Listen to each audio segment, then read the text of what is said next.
I think everything you have been covered by my previous speaker, learned speaker. But I want to classify these grounds into 3 grounds. One classification is on the fault. We call it as a matrimonial fault committed by one party against other party. And then on the basis of consent, the court can also grant divorce. And on the basis of breakdown of marriage also, the divorce can be granted. So there are certain provisions under Hindu Marriage Act that under which ground the divorce can be granted or not. Here, 13(1), all the aspects have been covered. Adultery is one important ground, and adultery is no more a criminal offence. It has been struck down in the Joseph Shine case versus Union of India, but adultery is still a matrimonial offence. It is a matrimonial offence because you see, if we just go to plurality and desertion, and the marriage is founded on 3 important virtues.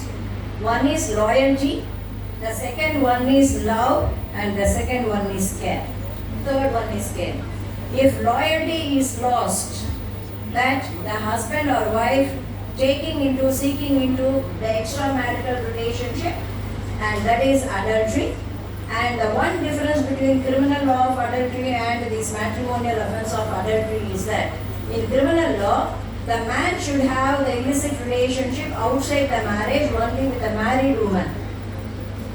But for matrimonial offence, even if he has extramarital relationship with a woman, whether married or not, unmarried, it is still a matrimonial gift. So this is the point that we have to note down. And then plurality. If the loyalty is lost, the one pillar of the family is shaken. And then love.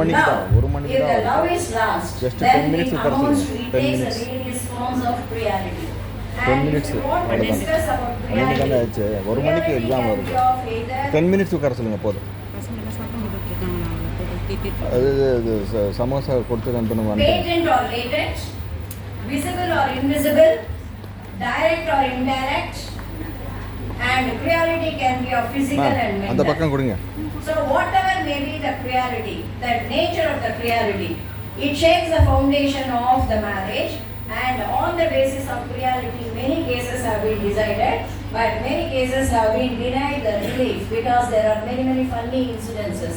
What are the reasonable acts constitute plurality? I don't want to go into the definition part. You yourself can think and say, what amounts to plurality between husband and wife?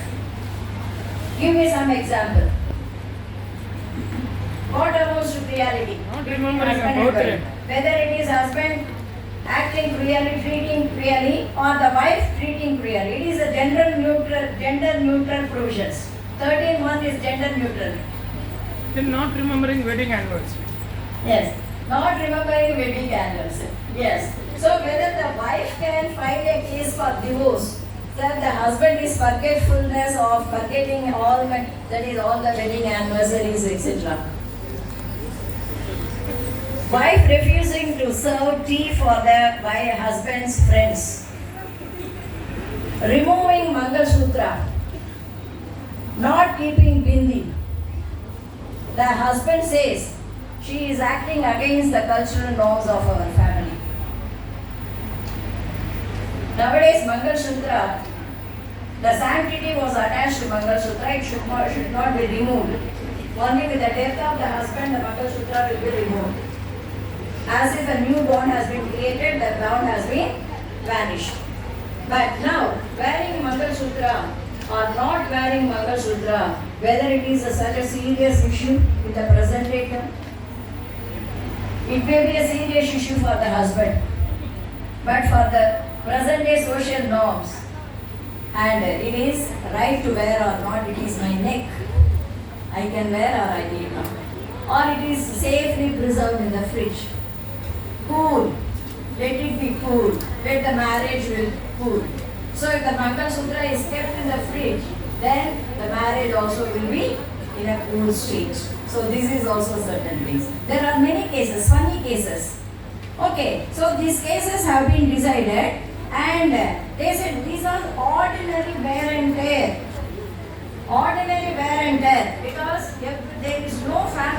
without quarrel between husband and wife. Okay, day in and day out, there will be a quarrel. But the parties, that is husband and wife, would have led a happy, smooth married life of 60 years or 70 years.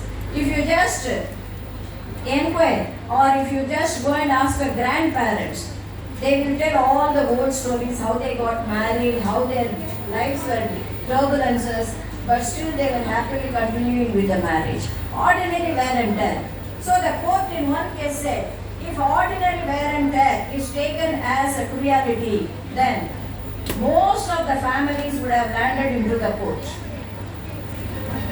Most of the families would have sought for, either husband or wife would have sought for divorce if ordinary wear and tear.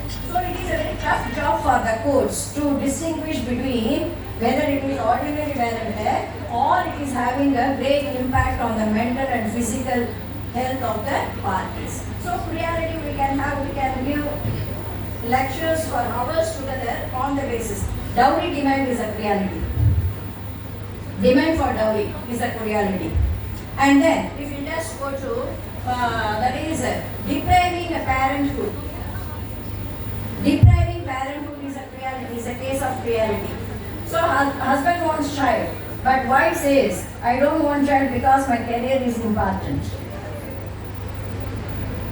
So whose right will prevail?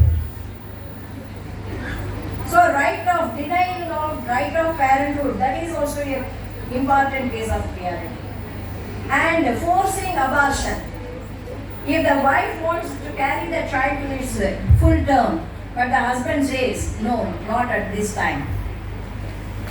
So she is denied parenthood. So what are these? These are all certain important issues where you cannot have a straight answer. Yes, this is real, this is not real. Okay, so there are different types of reality we can say. And then there are many incidences that have been referred. Threat to commit suicide or writing complaint letter to against the husband's authorities, against the husband, and then frequently going to the police station and giving a complaint 498A. This 498A, and it has disturbed the family peace in such a way that the intention of 498A was to protect the woman.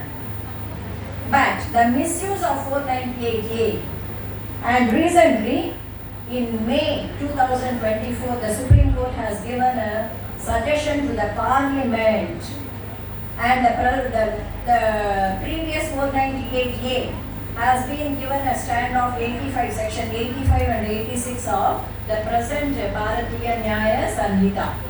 Okay, in Indian Penal Code.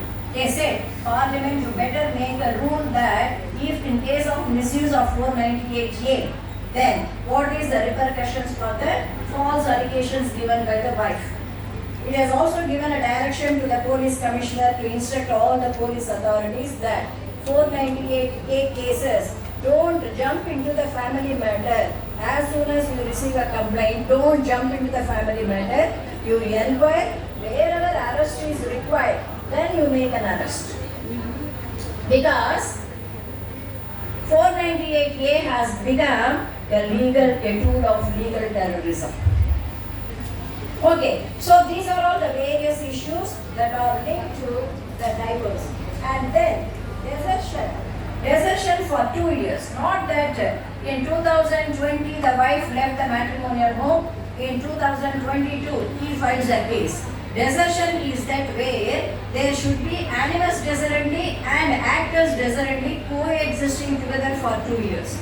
At the time of today, I am leaving my matrimonial home not with an intention that I would permanently forsake the relationship. But later on, I will find that I will say that I will not go and join. So from that day, the intention to separate starts. So desertion for 2 years means not the calendar year 2 years, but the legal year of 2 years, where the intention to separate as well as the act of separation should coexist. That is desertion for 2 years. And then we have conversion, incurability of unsound mind, conversion, venereal disease, and in case of venereal disease, HIV. Then this act was enacted in 1955.